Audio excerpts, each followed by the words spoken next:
Welcome to another Insider Notebook here on a Wednesday afternoon. James Palmer here with you on Bleacher Report, and we are going to go through, obviously, as always, all these topics to the side here, and I will always answer your questions in between each and every one of these topics. I will get there. There's always some hate in the chat, by the way, of like, he never answers my questions. I will do my best. I've never intentionally skipped questions. I try to answer all of them, even if I don't know the answer. But we're going to go through, we're going to talk about this big news with Philip Rivers. Is it real? What's going on? I talked to a future Hall of Famer that thought about doing this. No, not future, a current Hall of Famer that thought about doing this a few years back, and I'll tell you what his mindset was during our conversation about what he was concerned with an attempt to come back out of retirement. What's the Chiefs' mindset right now? Not mathematically out of it. Talk to some people in that building. I'll tell you what they're thinking right now heading into this big game against the Chargers. Also, Harbaugh under fire. We're talking about John, not Jim. Jim coming off of a win over the Eagles, one of the ugliest games we've seen in recent memory, with all the turnovers, two of them on one play. But we're going to talk about those Ravens and John Harbaugh, why this year might be a little bit different. And then Shedeur Sanders, QB1 for the rest of the season. We'll tell you why and what the Browns are looking for the rest of the way out that could play a factor in what their decisions are with those two first-round picks they have in 2026. And then also some injuries. Are we going to see Jaden Daniels again this year? I'll get to it. Daniel Jones, what's the future there with him in Indianapolis, no matter what with Philip Rivers? I don't think he's coming back for the long term. So what is happening with Daniel Jones? We'll get to that as well. All right, let's talk about this Philip Rivers signing. It is official. He is officially a member of the practice squad. He has taken the spot of Daniel Jones, who has been placed on IR. He had a workout on Monday. And then that transpired to him signing a contract on Tuesday. It became official today. He knows this offense inside and out. He played for Shane Steichen when he was running an offense with the Chargers. They have a tremendous relationship. JJ Watt, from his production meeting with Shane Steichen, actually gleaned a lot of information that they've been talking regularly, at least once a week, about this offense because he's running it as a coach in high school. So the mental aspect, not a big deal. What they need him to do is try to salvage this season. And that's why they're reaching in and going after a 44-year-old retired quarterback, because there is a chance, there is a very realistic chance that this could be the sixth team in the history of the NFL in the Super Bowl era, dating all the way back to 1970, to start 7-1 and not make the postseason. That's a realistic thing for the Indianapolis Colts right now. They have a 20% chance of making the postseason. They also have the most difficult remaining schedule in the NFL that would start with this Seahawks defense and offense, I guess it is, coming up at Seattle. And there's a realistic chance that, it's wild to say, Philip Rivers could start on Sunday because Riley Leonard is dealing with a PCL strain in his knee. So if he can lead them on that run, I asked Copilot, what are some other NFL stars to come out of retirement and made a playoff run that same season? According to Copilot, Rob Gronkowski, I covered that extensively. I was in Tampa most of that year. Gronk was outstanding coming out of retirement for his buddy Tom Brady. Remember Deion Sanders with the Ravens in 2004? They made a postseason run. Randall Cunningham, that's one I really, really remember in 97 with the Vikings coming out and playing brilliantly, honestly, slinging it downfield for Randy Moss and company. And then Brett Favre for the Vikings as well in 2009. So guys have done it. And this is what Philip Rivers is going to be kind of going through. I had this conversation with Kurt Warner yesterday because there was several years back, many years back, that the Cardinals were struggling with their quarterback play, and there was even billboards in Arizona that said, bring back Kurt Warner. Kurt told me he actually went back into the backyard and threw the football around a little bit to see if he could still throw it. That's one aspect that Kurt told me is not going to be a problem with Philip Rivers. He said, if you can throw, you can always throw. He said he works out guys now and works with quarterbacks now and still out throws them at the age that he is. He says the arm will be no problem for Philip Rivers. If you can throw, you can always throw. People always said Joe Flacco will throw till he's 60. Not a concern in Kurt Warner's mind about this return for Philip Rivers. The mental side of it, he said, obviously, he knows it. He can see it. He can feel it. He knows this system very, very well. But the feel part of it is the part that he has the biggest question towards. And he said that's because he had that biggest question if he was thinking about coming out. It's the feel in the pocket. It's the speed of the game. It's, do you still have that sixth sense as a quarterback of everything that's going on around you, that you have the ability to feel all of that, still keep your eyes downfield, and still keep your eyes on your receivers and the play that's developing. He has a fear. Kurt Warner told me this. with Phillip Rivers coming back, because it was his fear if he came back at that time, that you're going to be out there just trying to survive. And it's going to all be a blur. And it's going to be very difficult to just feel the game because you've been away from it for 5 years. Kurtz was about 3 years. I think he was retired when this conversation was happening about him potentially coming back. So that's the major concern that Kurt Warner has. The second one that Kurt told me he has is how the body responds. Yes, you can stay in shape. Yes, this is an offense where you don't have to move a ton, but he said the quick, sudden movements as a quarterback in the pocket, how you have to move just a little bit here or there. How does your body respond? Oftentimes, I mean, I've heard this from team doctors I've talked to that, like, you stop playing pickup basketball if you're me and you come back, the chances of an Achilles or things like that are always increased because your body hasn't been doing those quick movements. And we know that he can, he's been on the football field coaching. He's been a part of that. But Kurt mentioned that the quick movements is something he has his eye on. And so we'll see what happens with Phillip Rivers. There's a chance, again, he could possibly play as early as this week. They want to see how these practices go. They want to see how Riley Leonard's knee is coming along this week, because it is just a grade 1, so it's not severe. And we'll see exactly how it transpires. But I think it's going to be a really, really fun story to watch throughout the course of December. Do I think it's going to work? Chances are probably slim, but I think it's super exciting to see one of the most competitive guys we've seen in recent memory in this league get out there and play in an offense that he knows very well. So if the other things that Kurt had questions about happen, we'll see what could happen with Phillip Rivers. Okay, what do we got here in these chats between here? Harbaugh, we'll get to him. Panthers going to win the South. Let's go. Hey, that loss that the Bucs had last week, big deal. They faced each other 2 more times before the end of the season. I think there is a realistic chance. I had this conversation with Steve Smith on our show as we're doing our rookie report cards, that T-Mac, Tep McMillan, could win Offensive Rookie of the Year. He's been playing that good. Bryce has been playing under control. They feel like they had kind of their I don't know, how they have their identity a little bit as an offense. How do I stop these dumb notifications? Awesome. What's the hottest coordinator name for head coaching cycle? I think we're not talking about attractiveness. I think we're talking about coordinators. I think some of the guys that maybe get an opportunity to go again, maybe Matt Nagy is kind of a name that some people are interested in. Thought he did a decent job in Chicago, and then it all kind of fell apart quarterback-wise, and I think people think he's learned and grown a lot being back with Andy Reid. I know he'd like another opportunity. I think that's one for sure. I think Shula running that defense in Los Angeles is a name you'll hear. I think Jesse Minter running another defense in LA with the Chargers is a name that you're going to hear as well. It's an interesting group. We can go through it. I think we're going to do one on it coming up later. I see Jeff Hafley's name here. I think that's definitely another name as well. I think his name's going to be in the mix in New York, certainly.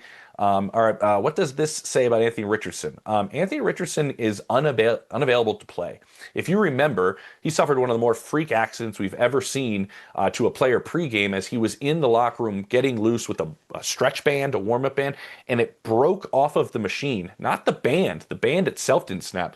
The piece of metal that was holding the band broke off of the machine and hit him in the face and fractured his orbital bone. So he is still on IR. He still cannot play. So he's not even an option. What else do we have? Harbaugh needs a real QB. Whoa. 2-time MVP needs a real QB. The Raiders need him more. Oh, is that Jeff Hafley? Oh, got it. Yep. Okay. I keep an eye on Pete Carroll. I would say that. John Harbaugh's time is up. Has been nothing but mediocre and disappointing. We will get to that. Let's get to the Chiefs real quick, and we'll get through them, and we'll get to this Harbaugh, because I think you guys want to discuss that a little bit. Talk to a couple of sources in that building. Now, the Chiefs are not mathematically out of it.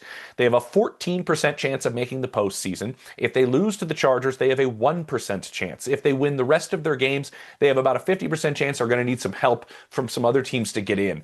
I was told this morning by a source that, quote, hopeful desperation is exactly where they're at right now. Hopeful depression, actually, is exactly what it was. Sorry. Hopeful depression is where they're at. They feel like there's still some hope. They know they have certain pieces in place that if they do get in, they can make some noise. I think they do believe if they get into the postseason, they still think they can win the Super Bowl. That's the way they think right now in Kansas City, to my understanding. It just hasn't all come together. What we do know for sure is they will not win the AFC West. It's been 9 straight years. We will have a different team win the AFC West for the first time in Patrick Mahomes' life. We'll see about the other streak that he has going, which is 7 straight AFC Championship games at the least for his season to end. That's happened every year he's been a starter. That looks a bit grim. The other one is solidified. This one, not yet. They've been to five of the last six Super Bowls, but things have changed. 1-6 in one-score games. Andy Reid does believe that he's going to have this team ready. Talking to people there, I'm not surprised by that. This is also a veteran team. This also could be the end for Travis Kelce. I'm not saying I have any information on that, but there are some people that think this could possibly be it. But if it goes down like this, does Travis want to end his career like this? I don't know. He is in the last year of his contract. I'm just using that as an example of there's veterans in the room. There's a lot at stake. They know they don't want to go out like this. This is not the type of team that would just give up down the stretch with everything that they've been through in their career together as a group with Andy Reid and Patrick Mahomes. I would say this. I've also been told it just feels like it's not clicking. Like, not that they're a bad football team. It's just like they're a band and each one of them are not clicking in terms of rhythm playing together. They're all talented musicians. They're all talented football players. It's just not in a rhythm that's clicking. And they do believe if that rhythm does come together, which it's hard to say that it will. It's been enough of a sample size to say it may not. They feel like they can really make some noise. Mahomes can't really put his finger on it, but it's just been third down, been completely different. Mahomes under pressure, they've been completely different. They've had bad drops. They've had bad situational football. When you always seen the Chiefs make a play in a key moment, whether it's a third or fourth down, whether it's the defense or the offensive side of the ball, we're used to always seeing them make that play. That just hasn't happened in this game, and I think the Texans game is maybe the biggest one we've seen of them not being able to come through in those biggest moments. That was his worst game of his career, indicative of kind of the way this season has gone in a gotta-have-it game.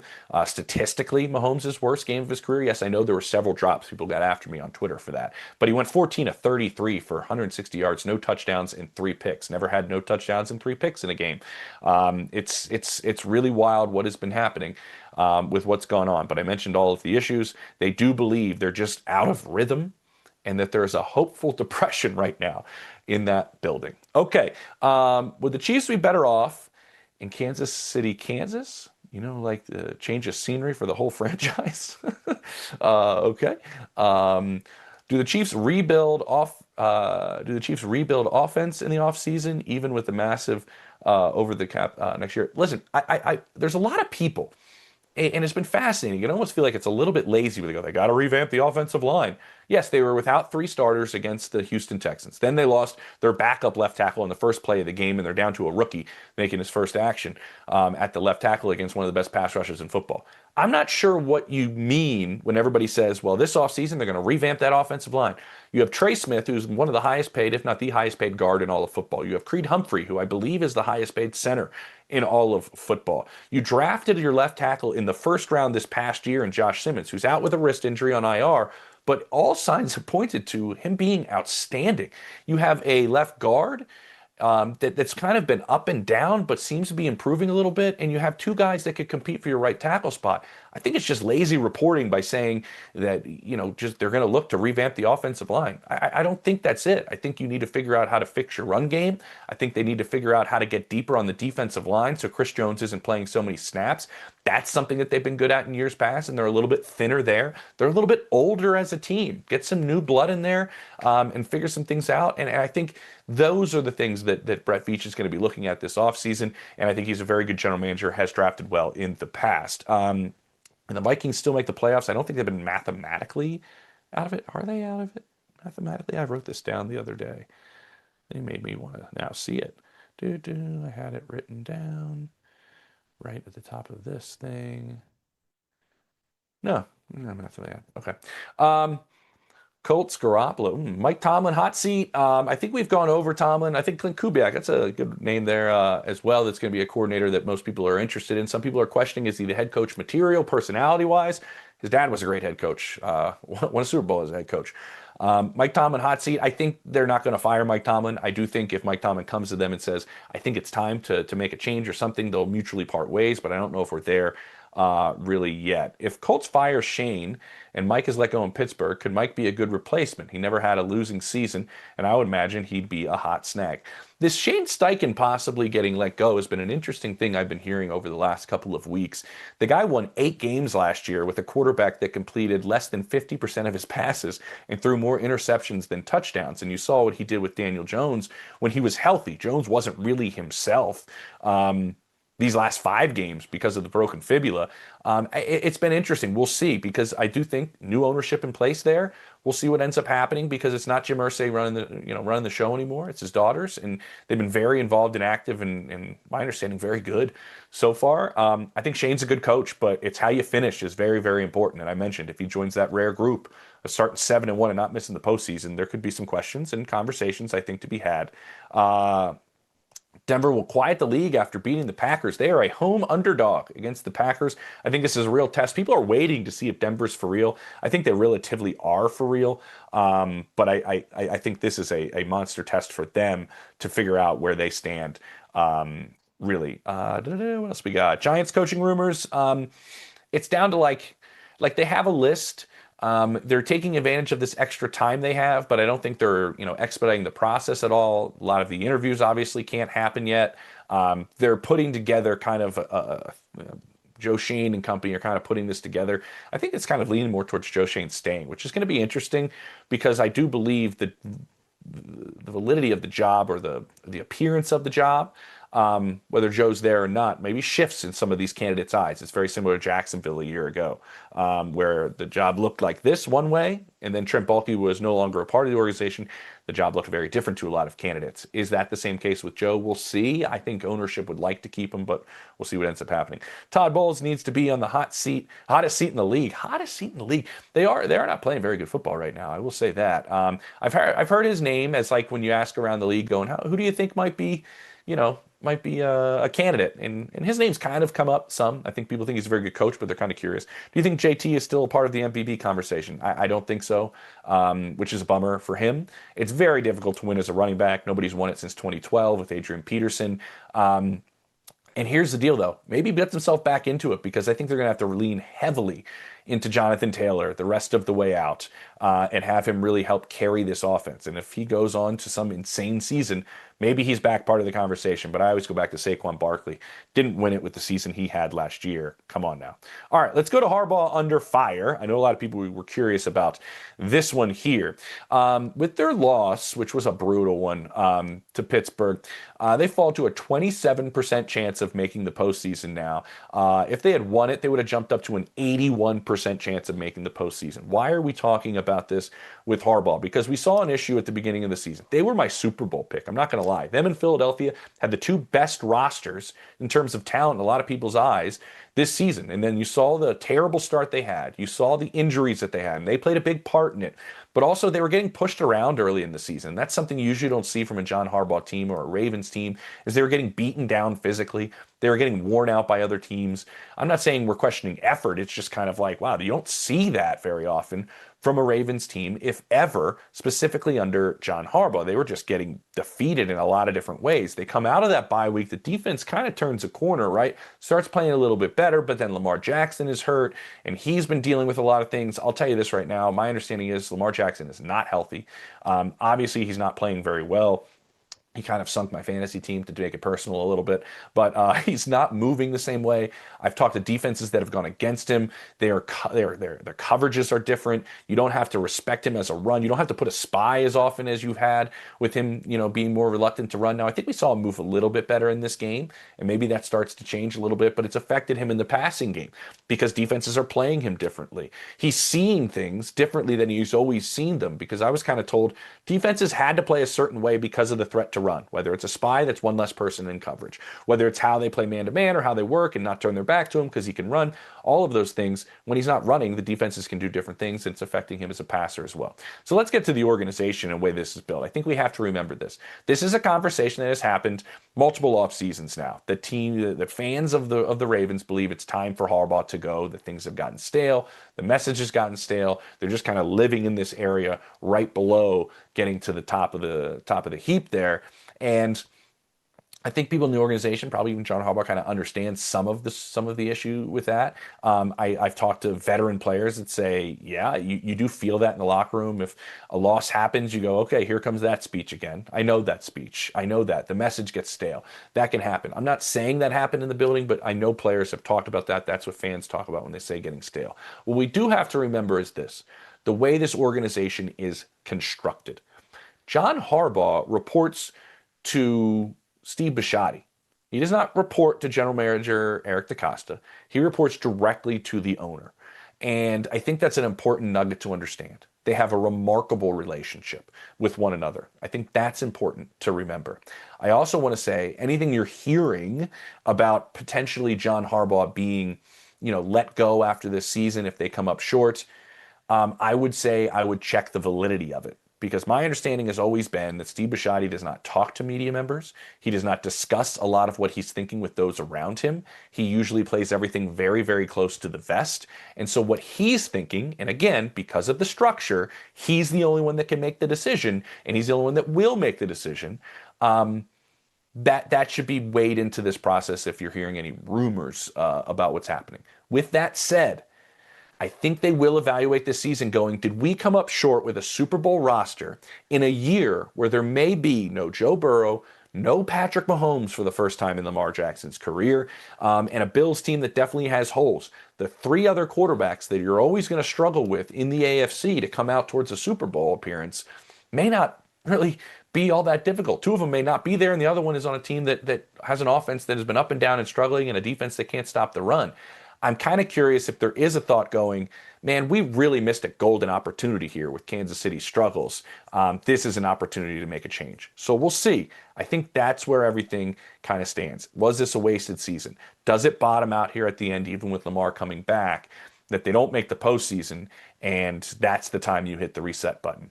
We'll see. Again, Steve Bisciotti is the one who makes the call and barely talks to anybody out there in terms of media. All right, what do we got here? People complaining about Tomlin and Harbaugh. Take it from a Panthers fan. It could be worse. Laugh my ass off. It is true. I think what ends up happening is teams get used to what's happening over and over again, and then they oftentimes forget the grass may not always be greener. Certainly. Has Pittsburgh gone great? No. Have they had issues finding a quarterback during Mike Tomlin's time? Certainly. Would both of these guys probably have a coaching job pretty quickly? Probably. The one thing I would say is, and the example I use regularly is Andy Reid in Philadelphia. Sometimes it's just time. It was time for Andy Reid and the Eagles to part ways. He is still so loved in that building. They've honored him before, essentially, privately. And so that team did bottom out, though, and win 4 games. And Andy had some off-the-field tragedies surrounding him, and that all led to the departure. But that was also a matter of time, and it did benefit both teams. I'm not going to lie. Phillies won 2 Super Bowls. Chiefs had a lot of success. Not this year, obviously, but in past years. Oh, yeah, I get what you're saying. John Harbaugh has wasted so much talent since Lamar has been there. And can you believe that they have been to the AFC Championship game only once since that last Super Bowl in 2012? Yep, I was at that AFC Championship game, and many people thought this was the one. This was the one that they were going to win, and ended up not happening. What else got?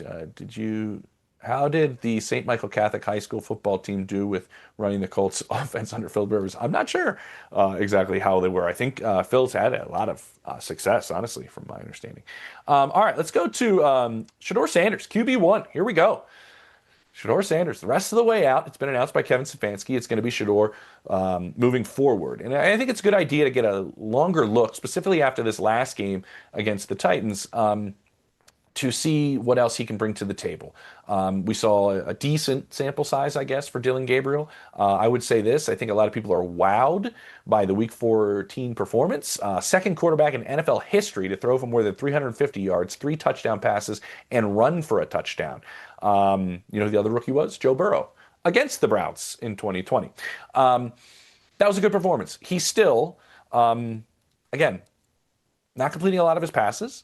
That's fine. I think he's growing. I think a lot of people are growing. Just want to put this out there in the beginning. I do think the eye test favors Shedeur Sanders over Dillon Gabriel, certainly. I just thought it was fascinating how similar they are in some of these. Completion percentage, 52% to Dillon Gabriel's 59. Yards per game, 193. To 104, so definitely outshining Dillon Gabriel in that sense. Quarterback rating, 80.9 for Shedeur Sanders, 80.8 for Dillon Gabriel. Sacks, 8 to 18, but it's almost exactly the same because he's played half the games as Dillon Gabriel. He's played 4 compared to Gabriel's 9. Interceptions, 3 to 2. So this is what I got talking to a scout that observed that game and what they really saw out of him.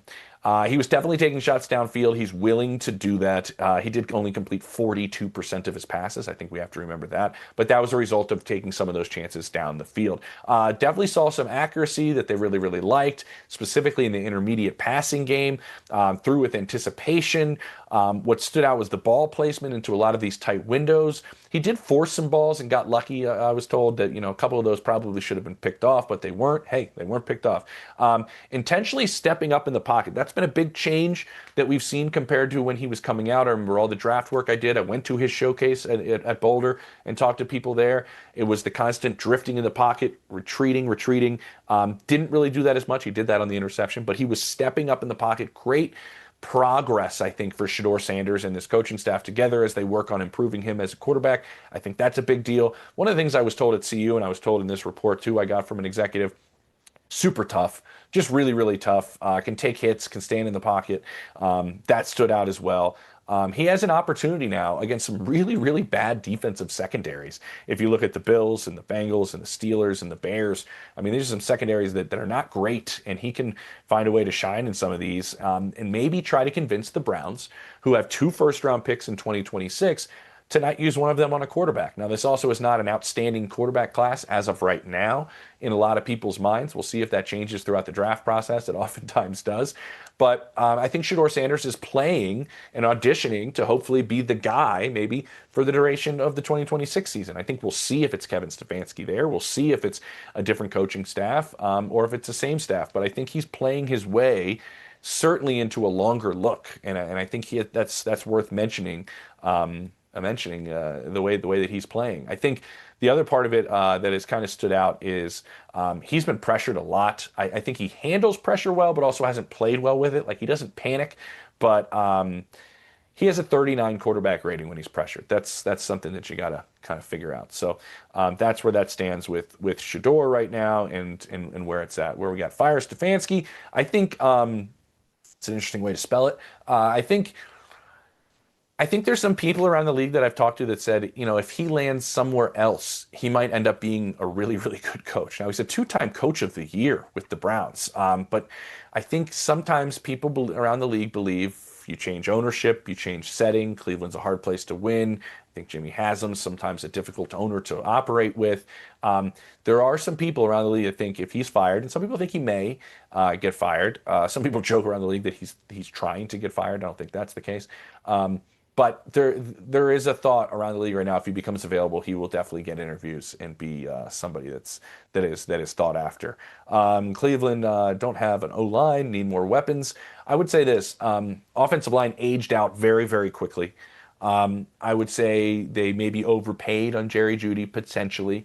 I would say this young nucleus is something else, man. Like, I think we should think about what Andrew Berry, Kevin Stefanski did on this rookie class. There's a chance, it's very realistic actually, that they will have their passing leader, rushing leader, tackles leader,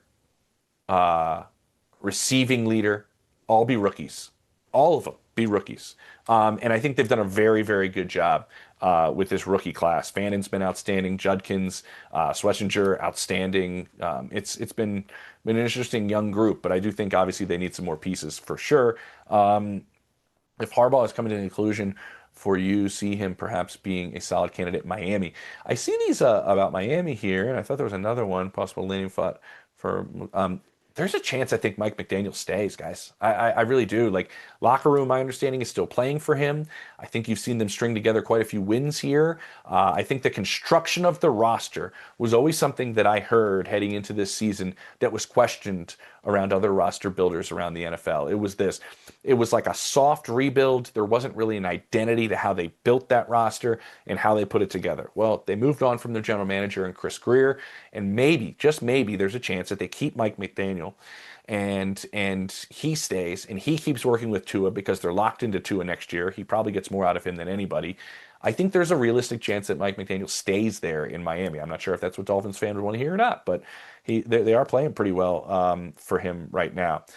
Need Baker Mayfield back. Possible landing spot for Tomlin if he were out in Pittsburgh. I wouldn't weigh out the possibility of him taking a year off.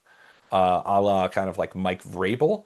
It was weird. Vrabes didn't get more looks, honestly, but ended up being a consultant with the Browns for a year and kind of did everything in that building before landing this job and probably is going to win Coach of the Year this year. I could see Tomlin taking a breather.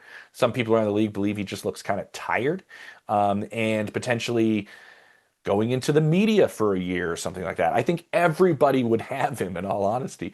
And so I can kind of see that being the case, what happens with Mike Tomlin. Let's get through these injuries really quickly. I just kind of want to say this, and then maybe I'll answer a couple more questions, even though we're out of time, because I'll answer who else is on the hot seat, and I'll get to that.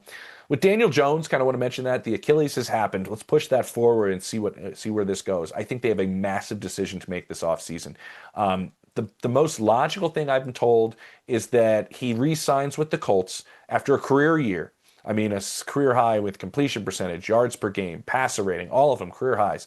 Was playing great. He averaged a 100 passer rating for the year. Trevor Lawrence has 2 games like that. But he cost himself some money with this injury, and the money drops. And why would the money drop? Because it's an injury, because it's something that's part of his history. He has completed one season healthy this entire career of his. And so he's not going to be ready probably until like October. I think the money drops and they sign him to a new deal. I think that's probably the most likely scenario. They could tag him at 46 million. I think it's 46.1. They could do that. They could really lowball him and see if they could do that. But that could open him up to signing anywhere else. He is a free agent after this year. They don't have a first round pick this year or next year because of the Sauce Gardner trade. I think they've seen kind of Anthony Richardson isn't it, but maybe there's another quarterback competition. I'm not sure. Richardson starts the season and they brought back Daniel Jones. I just think it's something that they're going to have to make a decision on. It's changed dramatically for different reasons, but very similar to Sam Darnold last year, where everybody's like, this is a lock, long-term contract. And then it fell apart at the end. They made a draft pick and it went, but there will be no draft pick in this sense. It wasn't an injury. It was just a change of the way the last season went. Jaden Daniels, my understanding is no decision's been made on whether he is going to start this week. I would make an educated guess that it might be Marcus Mariota. In getting the start for them. And there's a chance that he could be shut down for the year. We'll see. He landed on that elbow. No structural damage or anything. It's just sore, the one that was dislocated. But I think they do want to see him kind of protect himself, but also be that, that unbelievable playmaker out there. And, the way the season has gone has been awful, along with the injury to Zach Ertz. We'll see if Ertz comes back, one of the nicest human beings in the history of this league. I think everybody's pulling for him to come back. I think he's a microcosm, though, of what's happened in Washington. They've just gotten old very, very quickly. And I think there's going to be a roster turnover there. We'll see what's next for Ertz as he comes back from this ACL. Brutal. And yeah, so what do we got here? More like subpar. Did the Commanders make a mistake by letting Jaden play, only to have him re-aggravate the elbow? So here's the deal. Like, the elbow is like fine, structurally fine, got evaluated on Monday. Everything came out all right. It's just sore because he landed on it and experienced with the dislocation such a traumatic kind of experience. I think you could question him coming back. We essentially practiced for 2 weeks. He had a homework assignment essentially from Dan Quinn, and that was to see if you can go out there and make plays the way you make plays, but also protect yourself. That's the biggest thing. It's what Jackson Dart's going through. It's what the Chiefs figured out with Patrick Mahomes. But all these guys are built differently. I know the slender build of Jade Daniels is something that people have always questioned. And I think they want to make sure that he can stay on the field and continue to be that type of player. Anything else? Oh, there was I mentioned Anthony Richardson. If a big name offensive coach is available, do the Eagles part ways with Nick? I think it's so tough. I mean, I know 23 was a brutal collapse, and this looks very similar to that, but the man's been to 2 Super Bowls. He's been to the postseason every year he's been here. If you look at where he stands in winning percentage and what he's accomplished, this is one of the greatest starts in the history of the NFL for a head coach. No lie. I think he's top 5 in winning percentage for coaches with 5 years or less. I mean, he's up there with like Chuck Noll and these unbelievable names. I would be surprised if Shane Steichen is let go. Would Philly bring Shane Steichen back as their offensive coordinator? I would do it. I mean, I would do it. He was outstanding with Jalen Hurts and company when he was there. Got him the job in Indianapolis. Hot seat candidates. Oh, yeah, you mentioned this. Let's just kind of throw this out there. I think We're going to keep an eye on Arizona, although I think Gannon's a good coach and they've played hard for him. They just haven't found ways to win late in games. I think Kyler Murray might have played his last game there. We'll see. I think a lot of decisions have to be made this offseason. I think Arizona's one to keep an eye on. We mentioned Indianapolis. We mentioned Todd Bowles here. We've kind of mentioned Pete Carroll in some of these streams as well, potentially being one and done. We'll see. It just has not gone right there at all. I know Pete's still the same Pete, but we'll see what decisions are made this offseason. I think that's another one to keep your eye on. That might be it, honestly. I think we might be around that same number. I'll leave it at this. Since 2014, it's been five or more coaches every single year. I think we're going to be at that five, probably. We already have two. I think we're probably at that 5-6 range in where we're at. Where'd you get that shirt? This Vince Lombardi guy asking a lot of questions. A lot of questions about shirts and stuff like that. Okay. Appreciate all of you watching. Appreciate all of you interacting on the chat. And enjoy your Wednesday. Enjoy your week 15 of football. I'm probably in the playoffs of fantasy. I'm not. But enjoy it. Express, by the way.